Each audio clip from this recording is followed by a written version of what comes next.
যাদবপুর ইউনিভার্সিটির ইফতার পার্টিকে কেন্দ্র করে রাজ্য জুড়ে চলছে রাজনৈতিক তরজা। ঠিক তখনই প্রশংসার সুরে দিলীপ ঘোষ। নিন্দা নয়, কটূক্তি নয়, বরং যা চলছে তাই চলতে দেওয়ার আভাস দিলেন বিজেপি নেতা দিলীপ ঘোষ। সামনেই আসছে রামনবমী। বিজেপির ডাকে এদিন পথে নামতে চলেছে হাজার হাজার সমর্থক ব্যক্তি তথা সনাতনবাদী বিশ্বাসী হিন্দুরা। কারণ এবারের নির্বাচনে হিন্দুদের একজোট হওয়ার এই মোক্ষম দিনকে কোনোভাবেই হাতছাড়া করতে চাইছে না বিজেপি।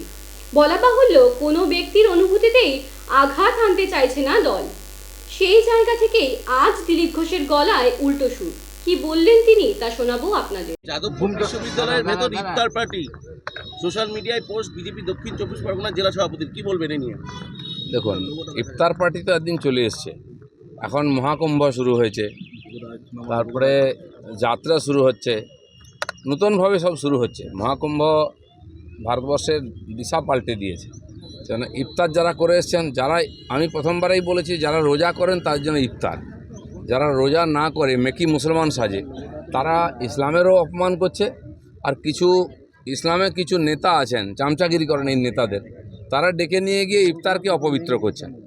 সেজন্য যারা ইফতার করছেন, রোজা করছেন, তারা ইফতার অবশ্যই করবেন, তাদের অধিকার আছে, আমরা তাদেরকে শুভেচ্ছা জানাই। কিন্তু যারা মেকি মুসলমান, কখনো তিলক, কখনো দাড়ি, কখনো টুপি রেখে কেউ নামাজ পড়ছে, কেউ ইফতার করছে, এদের থেকে যেন মুসলমান ভাইরা সাবধান থাকে।